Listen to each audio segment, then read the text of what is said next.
Olá, você que nos acompanha no nosso programa Razões da Fé deste domingo, dia 4 de dezembro de 2022, segundo domingo do tempo do Advento, ainda estamos no início do nosso ano litúrgico. Você que nos acompanha pela Rádio Miriam Caravaggio 95.7 FM, neste primeiro horário das 7 às 8 da manhã, com a reprise também das 10 às 11 da noite, no Spotify da Rádio Miriam Caravaggio, sempre a partir das 9 horas no domingo, ou também pelas redes sociais, Facebook e YouTube da Diocese de Caxias, a partir das 8h30 da noite de domingo. Nós recordamos para que você possa se inscrever no canal da Diocese de Caxias do Sul no YouTube e ativar o sininho, ativar as notificações, para você poder receber todas as semanas as notificações das nossas mensagens, dos vídeos do nosso bispo e também do próprio programa Razões da Fé, aos domingos. E o nosso tema de hoje vai abordar, mais uma vez, a questão do credo niceno-constantinopolitano, que nós já vimos já é a terceira semana que a gente está trabalhando este tema. Principalmente olhando esta questão do tempo do Advento e já nos preparando para a celebração da festa do Natal, porque o tempo do Advento nos ajuda a olhar a primeira vinda de Cristo no Natal, a sua encarnação, também para esperar a sua segunda vinda no fim dos tempos. E o Creio vai dizer o seguinte: creio em um só Senhor, Jesus Cristo, Filho unigênito de Deus, nascido do Pai antes de todos os séculos, Deus de Deus, luz da luz, Deus verdadeiro de Deus verdadeiro, gerado, não criado, consubstancial ao Pai. E nós, nas últimas 2 semanas, já trabalhamos a primeira parte, creio em um só Senhor Jesus Cristo, e na semana passada, Deus de Deus, luz da luz, Deus verdadeiro de Deus verdadeiro. Então hoje, nosso tema, nosso plano de fundo será gerado, não criado. Então, Jesus como gerado, não criado e consubstancial ao Pai. E a pergunta que fica de plano de fundo, ou melhor, a pergunta que fica de tema do nosso encontro de hoje: Jesus, Filho de Deus? Será que ele era Filho de Deus? Por que ele se apresenta como Filho de Deus? Esta é a pergunta de hoje. E como convidados, nós temos o Padre Gustavo Predebon, que atualmente é formador dos seminaristas do curso propedêutico da Diocese de Caxias do Sul, no Seminário Maior São José, em Caxias, e bacharel em Filosofia pela Universidade de Caxias do Sul e em Teologia pela PUC do Rio Grande do Sul. Obrigado, Padre Gustavo, obrigado pela tua presença. Ok, olá, tudo bem, Felipe? Olá, Fabiane, tudo bem? Como é que estão? Tudo certo?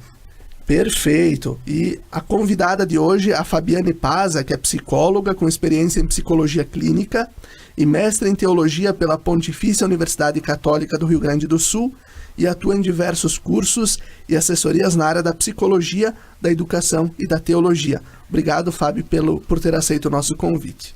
Bom dia, Felipe. Bom dia, Padre Gustavo. Muito obrigada pelo convite. E bom dia aos nossos ouvintes.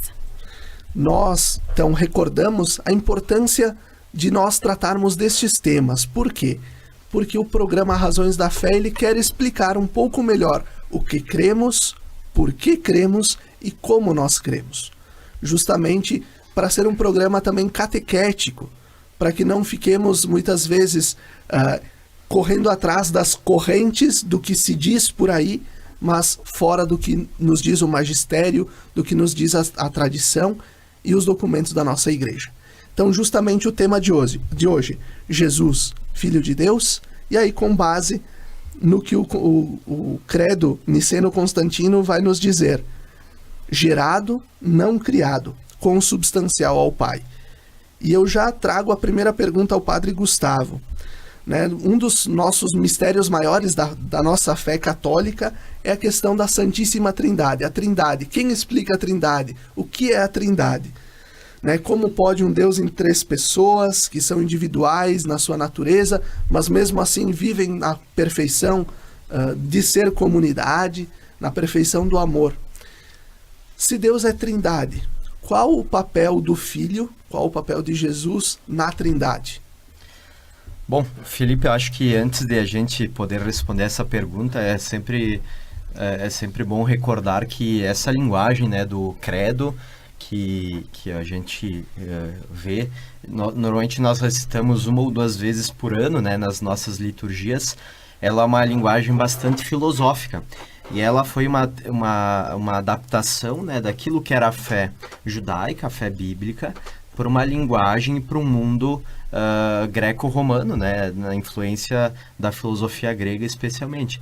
Então, por isso que, retornando a esses termos, né, gerado, não criado, consubstancial, eles retomam muito essa linguagem que para os cristãos dos primeiros séculos era algo muito inteligível e muito fácil de compreender.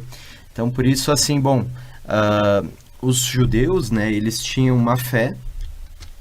Quando aqueles que passaram a seguir Jesus entenderam que Jesus era o Filho de Deus, eles não precisavam necessariamente explicar isto, porque já era algo óbvio, né? Era ação de Deus mesmo, né? E, da mesma forma, poderíamos também falar da ação do Espírito Santo quando os discípulos vão se dando por conta. Então, por isso que esses temas, eles vão fazer com que os cristãos refletissem ainda mais, né? Qual era o papel de Jesus? Por isto, para dizer assim, na economia da salvação, os autores lá dos primeiros séculos, eles concebiam que a criação era obra do Pai e a redenção era obra do Filho. Então, na plenitude dos tempos, a encarnação do Verbo, então isto é visto como a redenção, como um papel específico de Jesus na economia trinitária, né? Que também é um termo que os padres da igreja eles utilizavam para falar da ação de Deus, né? Então, o nosso mundo, ele acontece dentro da ação de Deus que vai fazendo. O Deus que criou, o Deus que enviou profetas, o Deus que cuidou de um povo e que na sua plenitude ele envia um filho, o Deus Filho, para redimir a humanidade, né? Para salvar a humanidade. Também a gente pode dizer que esses termos, gerado, não criado, todos esses termos, eles foram utilizados na época para combater as heresias? Sim, com certeza. Os primeiros 2 concílios ecumênicos, né, Nicéia e Constantinopla, Nicéia em 325 e Constantinopla 381, que eles vão formar, né, o credo que hoje a gente tem, né, à disposição, assim, eles, no fundo, tinham como pano de fundo resolver questões teológicas, né, questões dogmáticas, né, Fábio, que a gente estuda na teologia, e que, por quê? Por que se diz que Jesus foi gerado e não criado?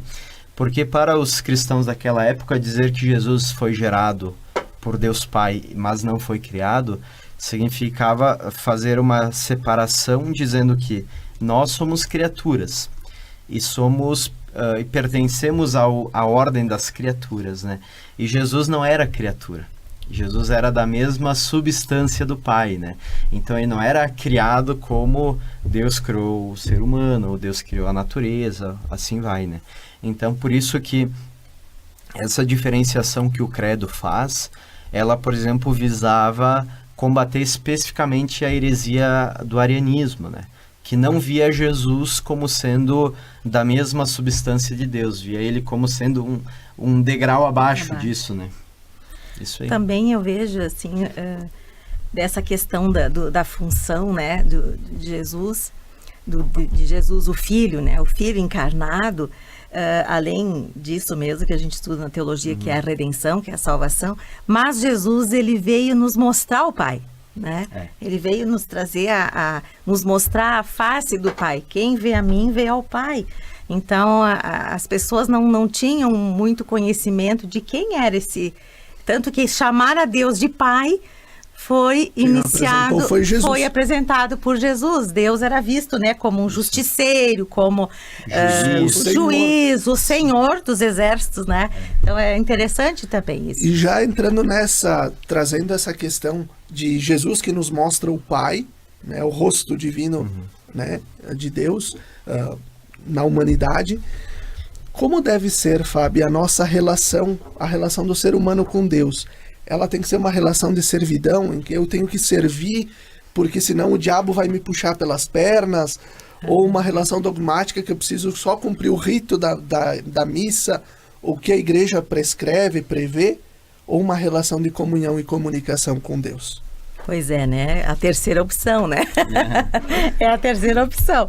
Porém, no decorrer da história mesmo das religiões, da igreja, essas primeiras opções também existiam muito, né? No ritualismo, né? No medo do inferno, no medo do próprio Deus, né? Do Deus que castiga. E isso também foi papel de Jesus nos mostrar esse Deus que é amor. Mas a relação, quando você me fala, né? É de comunhão e comunicação, sem dúvida.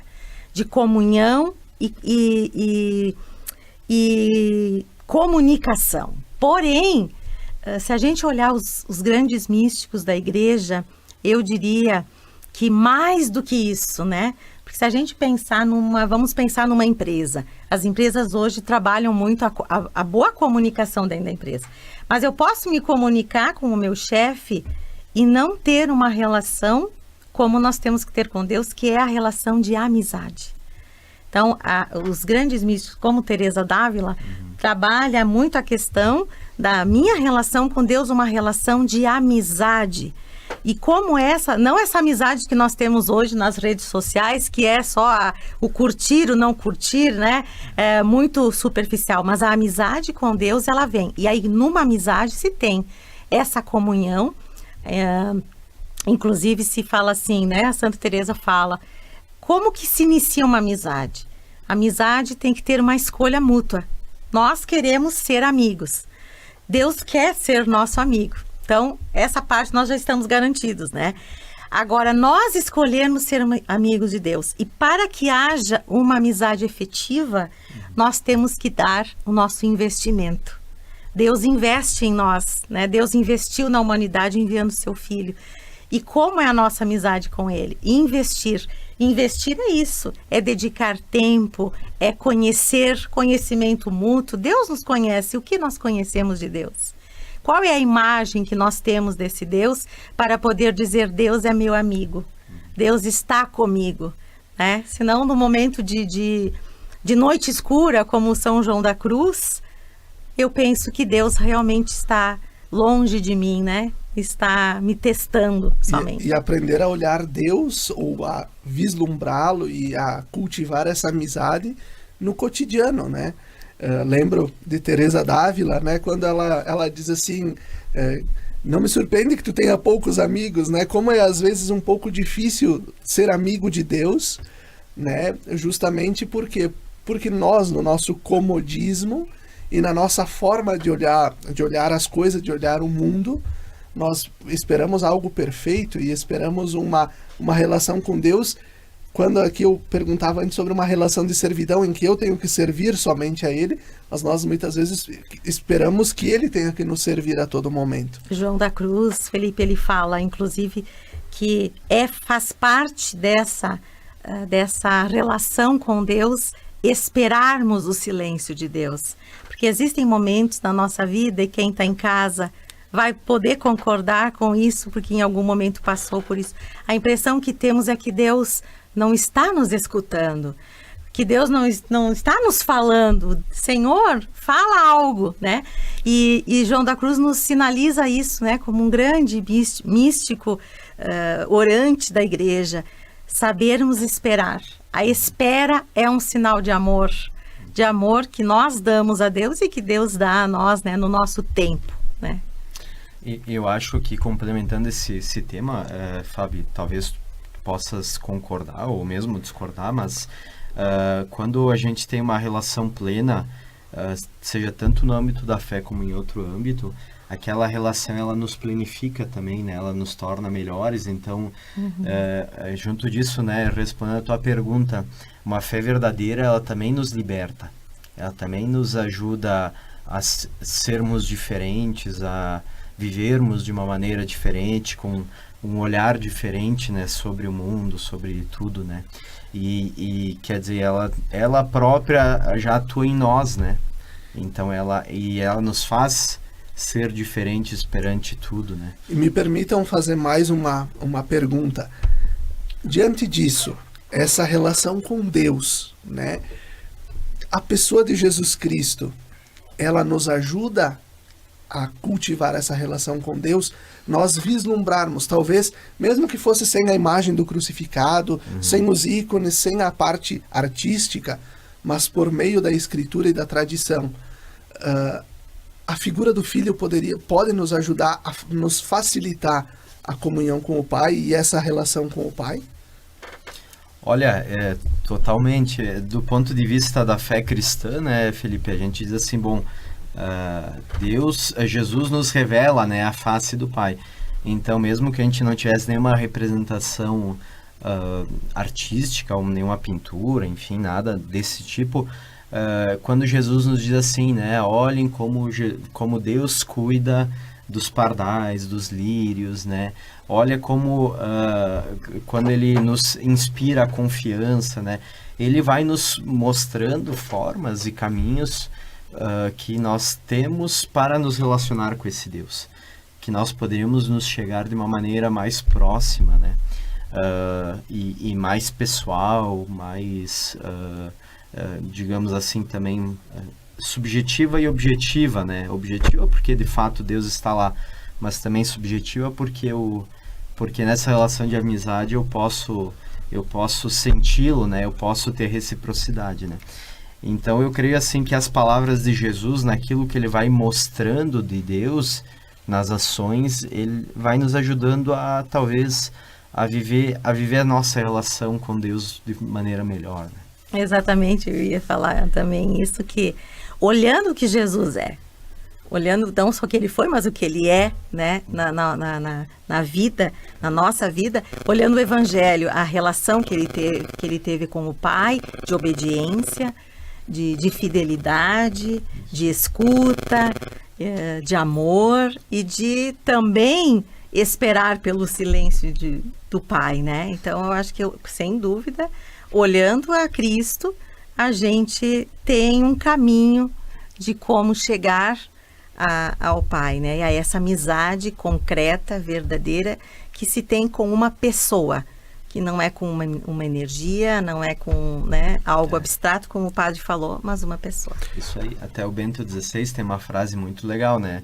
A nossa fé, ela não começa com uma ideia, com uma exigência ética, com, sei lá, com uma energia, com um sinal cósmico, algo assim, mas ela começa com o encontro com uma pessoa, e essa pessoa é Jesus, né?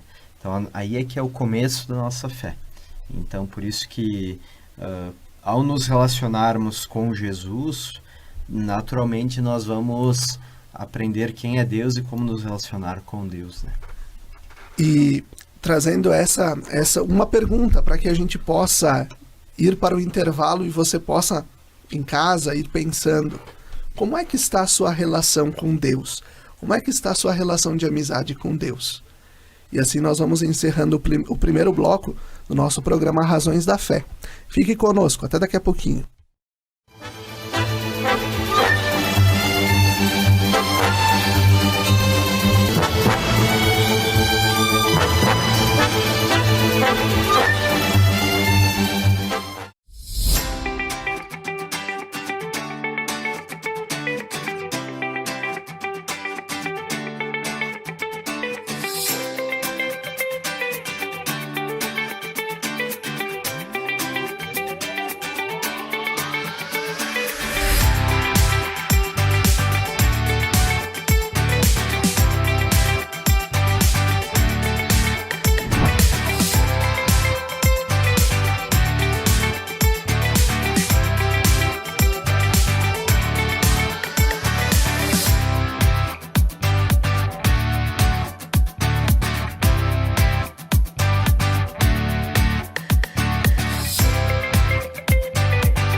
Lembrai-vos, ó Puríssima Virgem Maria, que jamais se tem ouvido que deixasseis de socorrer e consolar a quem vos invocou, implorando a vossa proteção e assistência. Assim, pois, animado com igual confiança, como a Mãe Amantíssima, ó Virgem das Virgens. A vós recorro, de vós me valho, gemendo sob o peso de meus pecados. Humildemente me prostro a vossos pés. Não rejeiteis as minhas súplicas, ó Virgem de Caravaggio, mas dignai-vos de as ouvir propícia e de me alcançar a graça que vos peço. Amém.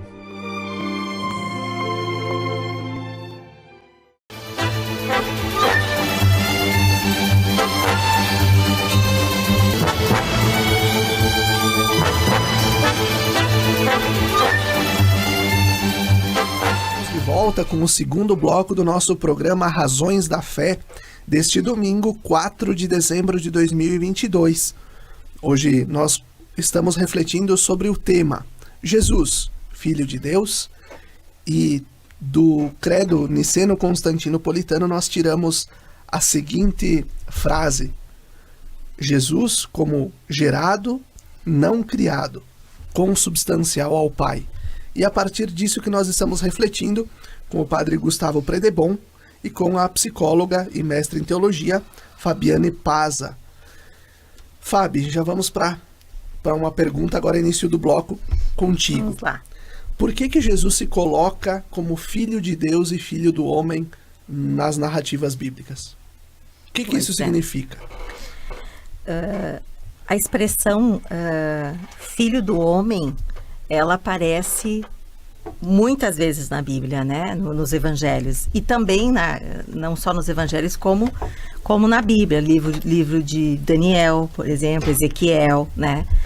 E é bom nós deixarmos claro para os ouvintes que esse Filho do Homem é escrito em letra maiúscula. Porque, e não em minúscula, letra maiúscula, porque ele se diz Filho do Homem, parece que é mais de 88 vezes que tem, não contei, mas me disseram, que fala o quê? A explicação mais comum, mas que não é a mais completa, é que sim, Jesus sendo homem, né, Deus e homem, se coloca como filho do homem, da natureza humana. Essa é uma explicação, porém, ela, se ficarmos só nisso, ela é incompleta, né? Jesus se coloca como o Filho do Homem, revelando todo esse mistério de Deus, sendo Filho de Deus. Então, a própria encarnação de Jesus, do Filho, é um mistério, né? E o Filho do Homem, depois no Evangelho de Mateus, ele diz: o Filho do Homem não tem aonde reclinar a cabeça. Depois, lá no final, né, do Novo Testamento, o Filho do Homem virá em sua glória. Então, esse termo Filho do Homem é a natureza humana que o Filho de Deus adquiriu, né, e encarnou, mas que, se revelando como Filho de Deus, vive a vida humana, porém, sem deixar de ser divino, né? Então, assim, ele anuncia, o Filho do Homem, anuncia todo esse mistério que é a encarnação e o mistério pascal desse filho de Deus e Filho do Homem, né? Porque o Filho de Deus veio. Assim, ele confirma as duas naturezas dele, que elas se misturam e ao mesmo tempo elas são individuais, e ele acaba sendo Deus e homem na sua inteireza, né? Exatamente.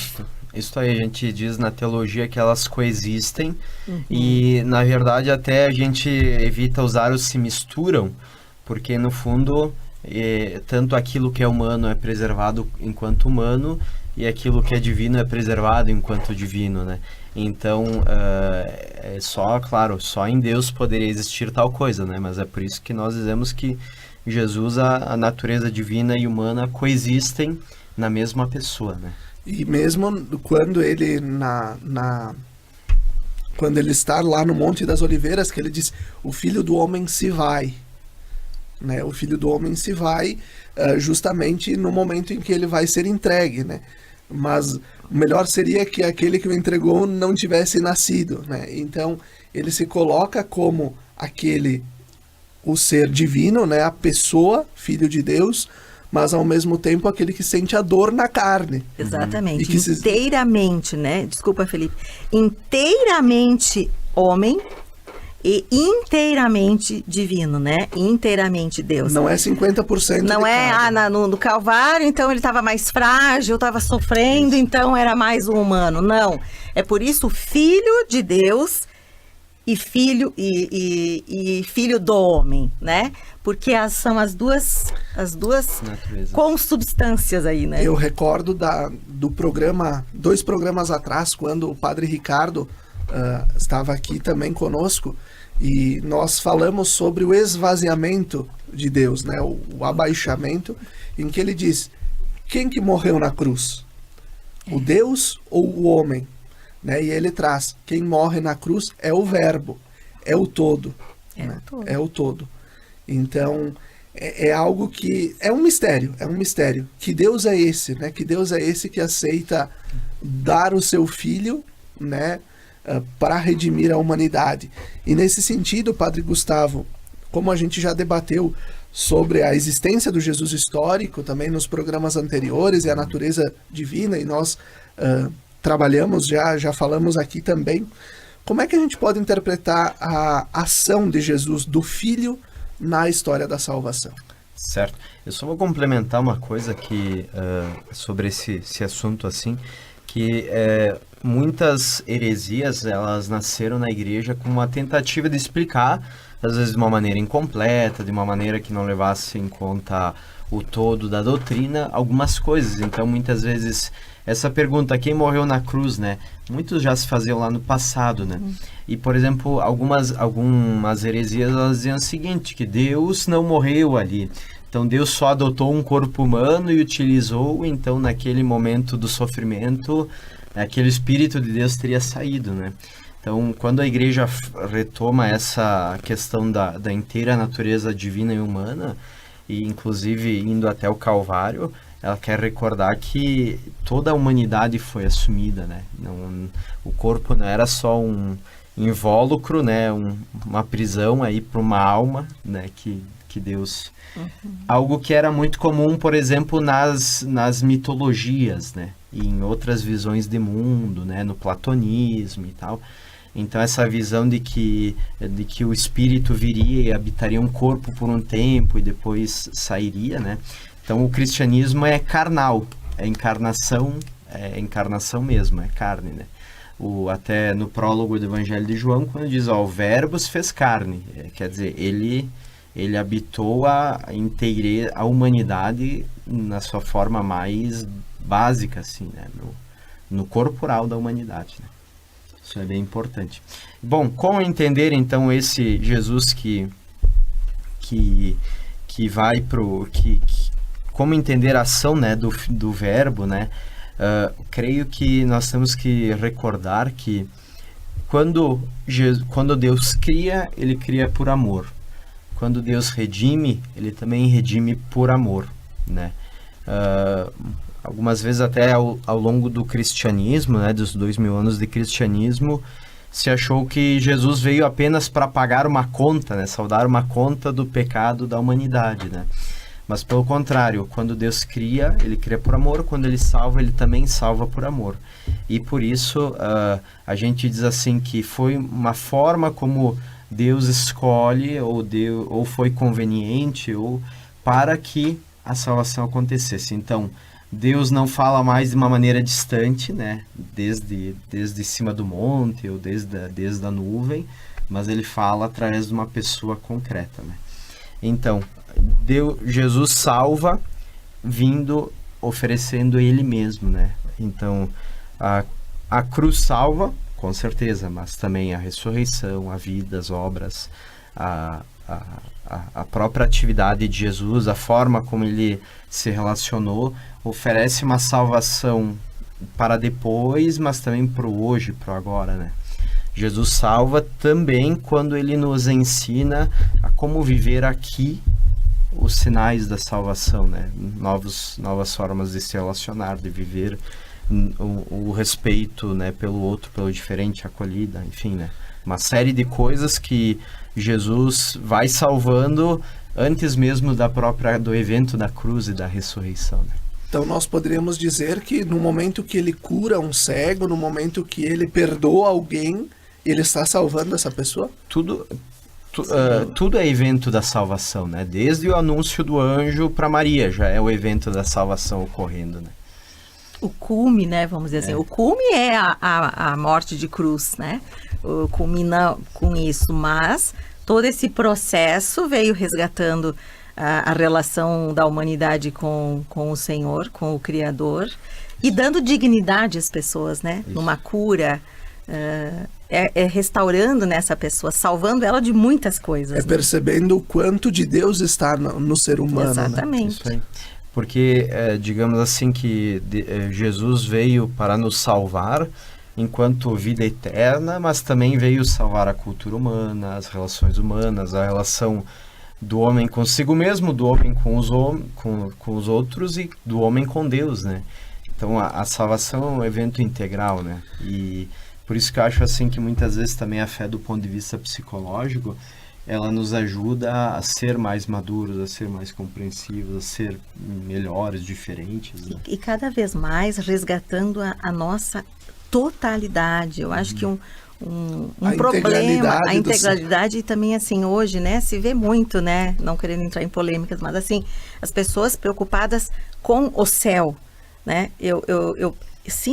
nós queremos chegar ao céu, mas eu não posso, eu tenho que me preocupar com o meu irmão que passa fome, né? Ah, não, pobre, né, está passando fome, mas ele vai chegar lá no céu e vai ser tudo bom. Até porque ele vai nos preceder no reino, né? Então eu tenho que chegar ao céu caminhando humanamente, né? Humanamente como Cristo fez, e não só olhando lá à frente e esquecendo aqui, porque aí é uma visão errônea de salvação. Reducionista. E nesse aspecto, Fábio, como é que a gente pode viver essa fé num Deus criador, que nos cria como irmãos, de uma forma madura como Jesus nos ensinou? Como é que a gente pode trabalhar isso de forma madura? É difícil aí, né? Vamos ver, vamos tentar refletir juntos. Receita não temos, mas eu acredito que resgatando isso, né, a viver a fé sobre a criação de Deus, qual é o mais lindo da criação de Deus? O que é o mais lindo da criação de Deus? A gente vai dizer a natureza, é o cosmos, então toda essa questão de cuidado com a nossa terra, né, com a nossa casa comum, isso tudo nos mantém e nos coloca numa vida de espiritualidade. A pessoa que vive uma vida de fé voltada para a criação, ela vai ser uma pessoa que vai cuidar da terra, vai cuidar da natureza, mas além de tudo isso, o mais lindo da criação do Criador é o ser humano, né? É a pessoa humana. Então eu acredito que não tem como viver uma fé excluída ou longe, afastada do seu irmão. Por mais que a pessoa, né, tenha o seu autocultivo, a gente também trabalha muito isso nas questões psicológicas, né, de trabalhar consigo mesmo, de conhecer a si mesmo, de descobrir a si mesmo e assim descobrir Deus aqui nas nossas entranhas, mas também voltar-se ao outro, né? Hoje, quando a gente lê sobre a espiritualidade de uma forma geral, o Papa Francisco nos fala e nos conduz muito a isso, ao encontro, esse encontro com a pessoa de Jesus Cristo e com os meus irmãos, né? Que são e somos todos nós a beleza da criação. Então, como? De uma forma simples, mas tentando ouvir as pessoas, tentando ter um relacionamento de dignidade com as pessoas, a gente também vai conseguir viver uma fé madura, porque aí eu não vou me colocar nem como um fanático, aonde nessa fé eu tenho privilégios, eu sou o mais, né, merecedor, vamos dizer assim, de graças. Também não vou me colocar na inferioridade, não vou me colocar como o não merecedor, como aquele que está afastado e que não merece esse amor. E vou olhar o meu irmão também assim, né? A gente fala assim, a gente julga muito, né? Esse precisa, aquele não precisa. Agora é época de Natal, as pessoas fazem campanha para ajudar os mais necessitados, mas aquele não trabalha. Nós, em Deus, nós temos uma resposta, que é: eu tenho que ser bom. E tenho que ser bom com aquele, não necessariamente que mereça, mas necessariamente é o que precisa. Então, eu acredito que a fé madura, ela se dá a isso. O que o senhor acha, padre? Olha, eu acho que é muito interessante, porque na medida que nós temos uma relação madura com Deus, que não é tão infantil, né? Que, por exemplo, não quer jogar para Deus as responsabilidades que são nossas, e que ao mesmo tempo a gente reconhece, por exemplo, que Deus nos acolhe assim como Jesus acolheu pecadores, né? Que nós nos colocamos com uma certa humildade nessa relação, né? Não querendo ser melhores ou piores, né? Nós começamos a perceber que o outro também erra, que o outro pode ser mal, que o outro pode não corresponder, né? E creio que eu lembro sempre aquela passagem bíblica, né? Deus faz vir o sol sobre justos e injustos, né? Faz chover para bons e para maus. Então, o que Jesus convida muito é que nós superemos um pouco essa reciprocidade, né? Só vou tratar bem quem me trata bem. Então, né? Então, só vou ajudar quem eu acho que merece ser ajudado, né? Isso, Jesus, ele desmonta, ele vai dizer, olha, isso até os fariseus fazem, isso até os pagãos fazem, né? Sede perfeitos como o Pai é perfeito, né? Então, eu acho que Jesus nos convida, assim, a ampliar muito o horizonte, né? E a sempre olhar além dessas reciprocidades, né? Ele foi simpático para mim, aquela pessoa, né, aquele pobre que eu ajudei, ele agora está trabalhando, então eu vou continuar a ajudar, né? Então a gente tem que um pouco ampliar o horizonte, assim, né? Eu também, só um minutinho, falo também, além de tudo isso, de uma fé madura, como o Felipe está perguntando, que todos nós queremos, né? E não podemos esquecer dessa polarização, né?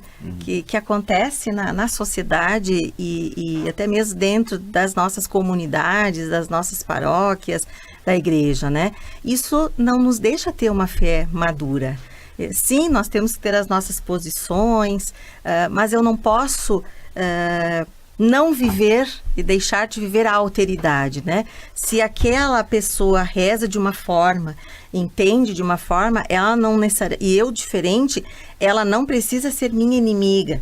E isso é algo que a gente tem que resgatar nesse período de Natal, nas nossas comunidades, nas famílias, na sociedade. Isso, nós não somos inimigos, Deus nos criou. E voltando aqui o tema, criação, nós somos filhos do Criador e somos iguais. Somos diferentes, mas somos iguais. Iguais no sentido de que todos nós recebemos essa salvação. E a gente olha, aquela pergunta que eu fiz ainda lá no primeiro bloco, como deveria ser a relação com Deus, né? E a gente olha que a relação de comunhão e comunicação, ela precisa ser especialmente com o ser humano, com os nossos irmãos e irmãs, claro, com a criação como um todo. Mas como a gente tem visto situações de degradação do ser humano, da vida humana, às vezes eu me pergunto, será que Deus está feliz com a humanidade desta forma? Da gente se perguntar muito, né? E também de a gente pensar assim, muito importante nós olharmos para dentro de nós, né?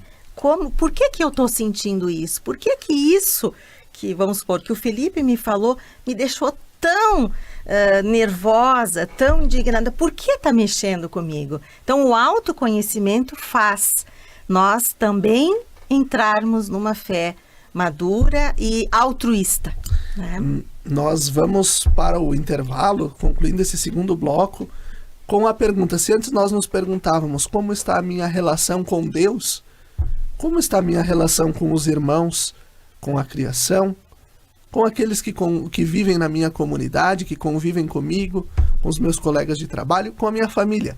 Como está a minha relação com os outros? Fique conosco, até daqui a pouquinho.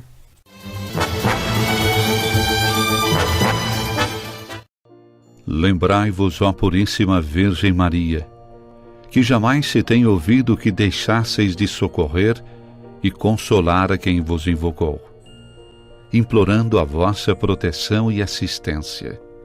Assim, pois, animado com igual confiança, como a Mãe Amantíssima, ó Virgem das Virgens, a vós recorro, de vós me valho, gemendo sob o peso de meus pecados, humildemente me prostro a vossos pés. Não rejeiteis as minhas súplicas, ó Virgem de Caravaggio, mas dignai-vos de as ouvir propícia e de me alcançar a graça que vos peço. Amém.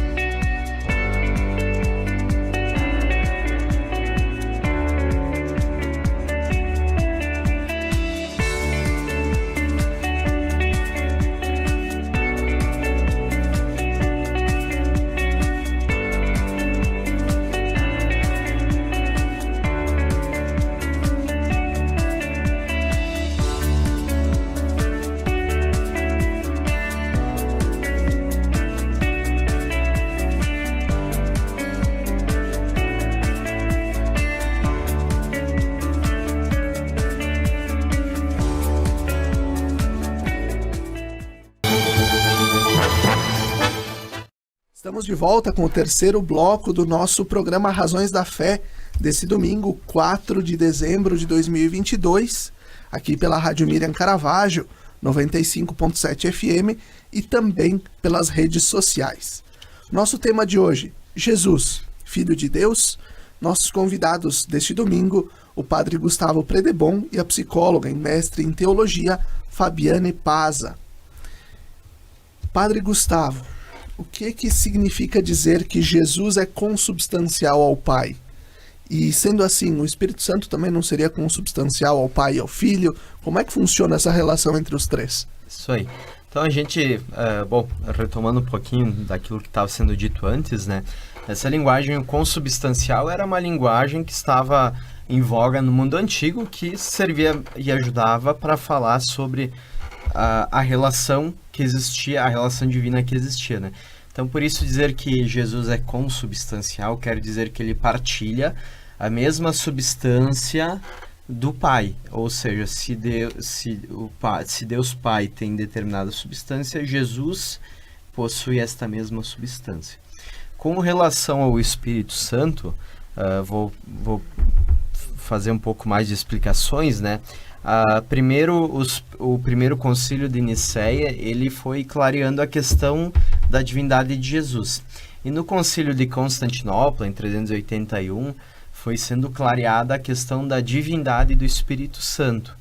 Porque também existia uma tendência de algumas heresias, de alguns pensadores, de ver o Espírito não como sendo Deus, né, Deus Espírito Santo, também ou sendo de um grau inferior, né? Alguns até faziam uma hierarquia, né? Deus Pai era maior que Deus Filho, que era maior que Deus Espírito Santo, e por assim vai. Então, o Concílio de Constantinopla, ele vai reafirmar, né, a divindade do Espírito Santo, recordando que lá no final do Evangelho de Mateus, Jesus mesmo vai dizer, olha, batizem todos os povos em nome do Pai e do Filho e do Espírito Santo, né? E só que o Concílio de Constantinopla ele vai utilizar uma linguagem diferente. Ele não vai usar o consubstancial, né? Ele vai usar diversas linguagens diferentes, que seria uma linguagem quase indireta, para falar desse que é do Espírito Santo, que é divino, mas que também está na obra da salvação, mas de uma maneira diferente. Por isso ele vai dizer assim, que o Espírito Santo é o Senhor que dá vida, que procede do Pai. Em vez de usar o consubstancial, ele usa o proceder do Pai. Mas para falar também que o Espírito Santo possui a natureza divina. E depois ele vai para uma linguagem mais poética para dizer assim que com o Pai e o Filho recebe juntamente a mesma adoração e a mesma glória. E assim, então, para falar que o Espírito Santo, ele também faz parte disto, né? Só que por brigas, né, por discussões entre os padres conciliares, entre aqueles que eram partidários de uma visão que depois ficou sendo mais herética do que a ortodoxia da fé, então escolheram essa linguagem um pouco mais indireta para falar da divindade do Espírito Santo.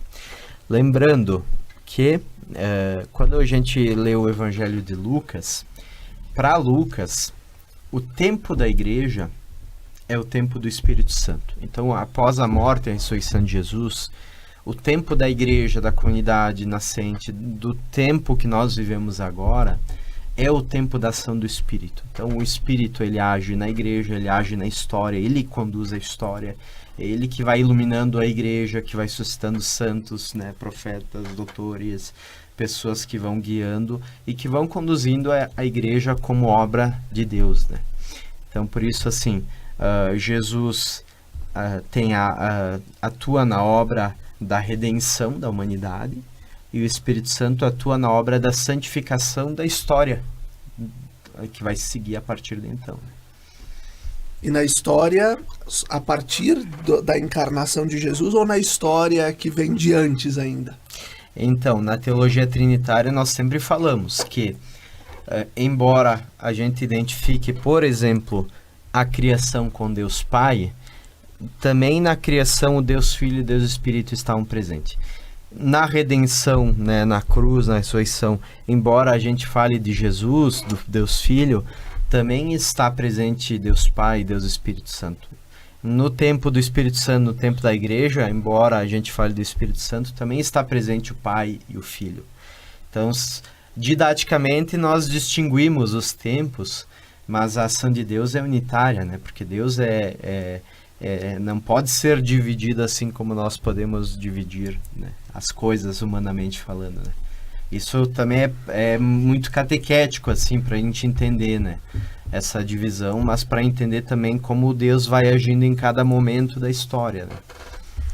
E Fábio, como Jesus, o Filho, né, que se encarnou no seio de Maria, no ventre de Maria, pela ação do Espírito, como ele se revela ao mundo? Essa é uma pergunta que é muito interessante que os ouvintes respondam para si mesmo. Como você percebe esse Jesus no mundo amplo, grande, na história e no seu mundo, né? No mundo da sua família.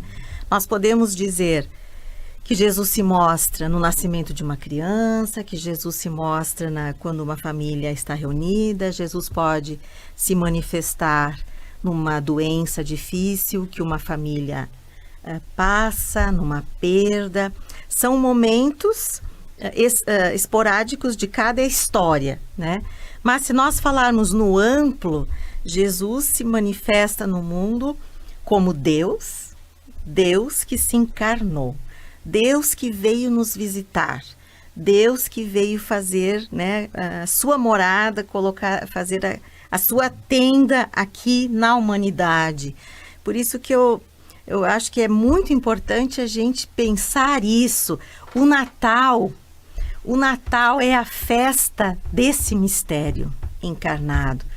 Mesmo na minha área, né, da psicologia, as pessoas muitas vezes não gostam da festa de Natal, acham triste o Natal, por N situações, de perdas, de momentos difíceis que às vezes acontecem nesse período do ano, né? As síndromes de final de ano, né? E se a gente resgatar pela espiritualidade, pela fé, mesmo numa perda, eu falo que eu perdi o meu pai no dia 20 de dezembro. né, há 2 anos atrás. E esse Natal, ele não foi triste. Ele foi um Natal de perda, de luto, sem dúvida. Mas não, e eu insisti muito com a minha família e digo para quem está ouvindo, o Natal nunca vai perder o seu sentido. Nós podemos perder, podemos estar doentes, podemos estar em situações difíceis. Por quê? Porque Natal é a festa desse Deus que veio nos visitar. E se esse Deus veio nos visitar, ele não nos deixa só. Ele não nos deixa tristes, né? Então, que essa festa seja um suporte para esse momento que, de repente, algumas pessoas passam, algumas lembranças mais difíceis. Mas se você está em casa, pensar dessa forma, o Natal é a festa do Deus que veio a nós. E é uma festa, então, cheia de sentido. Eu posso estar triste, eu posso não gostar, mas o Natal tem o seu sentido. Eu acho que esse é o grande desafio para nós, principalmente para nós cristãos. E o Papa Francisco fala muito, o cristão não é triste, o cristão é alegre. Não porque está tudo bem. Não, o cristão sofre, nós sofremos, nós temos cruzes, né? Nós cristãos temos o exemplo da cruz. Mas a cruz nos traz a luz, nos traz a ressurreição. Então, respondendo essa tua pergunta, Felipe, eu acredito nisso, né? Que Jesus se manifesta, o Deus Filho, e nesse mundo veio amor, veio paz, veio a verdade com letra maiúscula, e é isso que nós temos que buscar. A frase de São João Bosco, ela coroa um pouco essa tua fala, Fábio. Caminhai na terra com os pés, mas estejai com os corações no céu. Então, a vinda de Jesus, a encarnação dele, nos faz encontrar um pouco do céu, mesmo caminhando sobre a terra, né? Quando nós nos abaixamos para adorar ao Deus menino, nós encontramos nele o céu.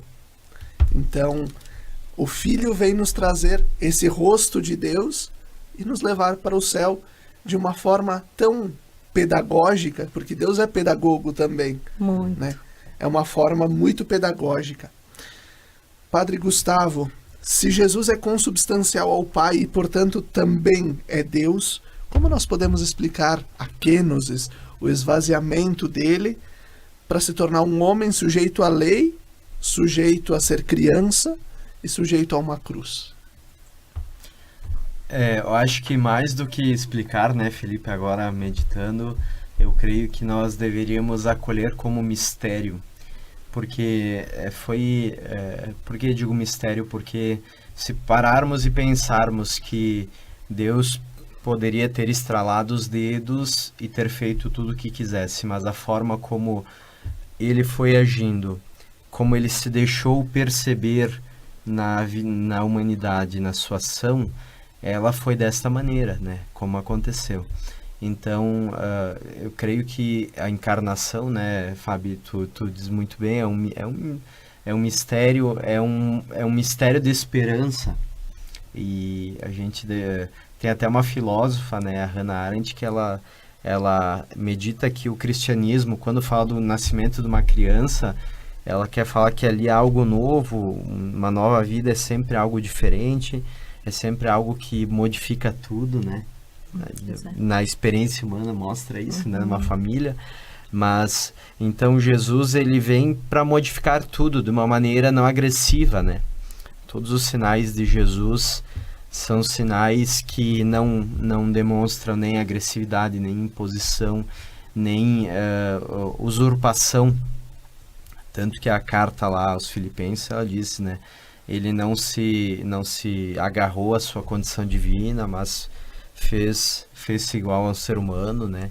Então, ele se rebaixa no sentido de vir e visitar a humanidade na humanidade mesma, como também ele não teme passar pela pior momento da humanidade, né?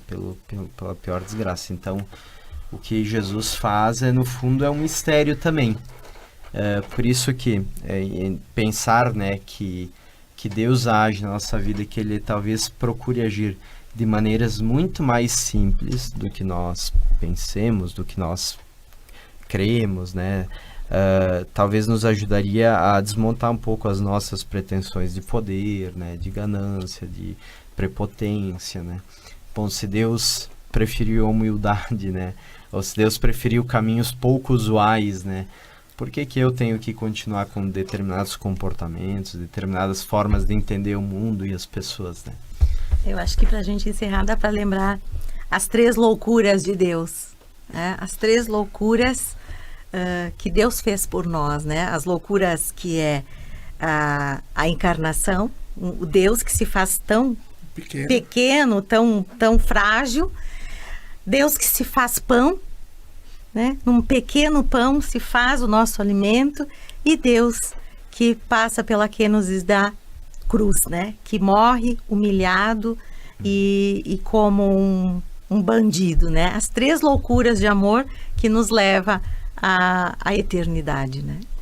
Perfeito. E assim, com toda essa reflexão, com toda essa aula de teologia e catequese, cristologia, teologia trinitária que a gente teve nesse nosso programa de hoje, a gente vai concluindo, esperando que você em casa, você que está nos acompanhando também pelas redes sociais, possa ter um advento bem celebrado, um advento intenso, percebendo nas figuras bíblicas, percebendo na figura do presépio, na coroa do advento, nas práticas diárias de fé, também a sua relação com Deus e com os irmãos.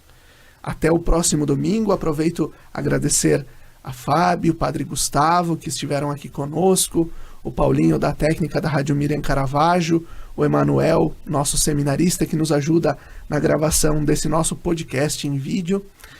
Que a gente possa ter uma boa continuidade de advento. Até o próximo domingo. Um forte abraço a todos.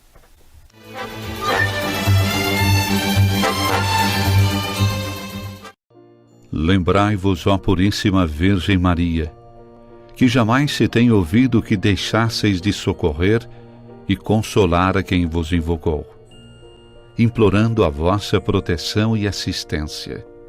Assim, pois, animado com igual confiança, como a Mãe Amantíssima, ó Virgem das Virgens, a vós recorro, de vós me valho, gemendo sob o peso de meus pecados, humildemente me prostro a vossos pés.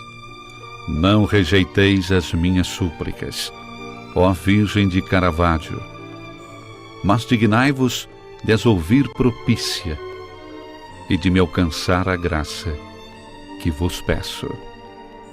Amém.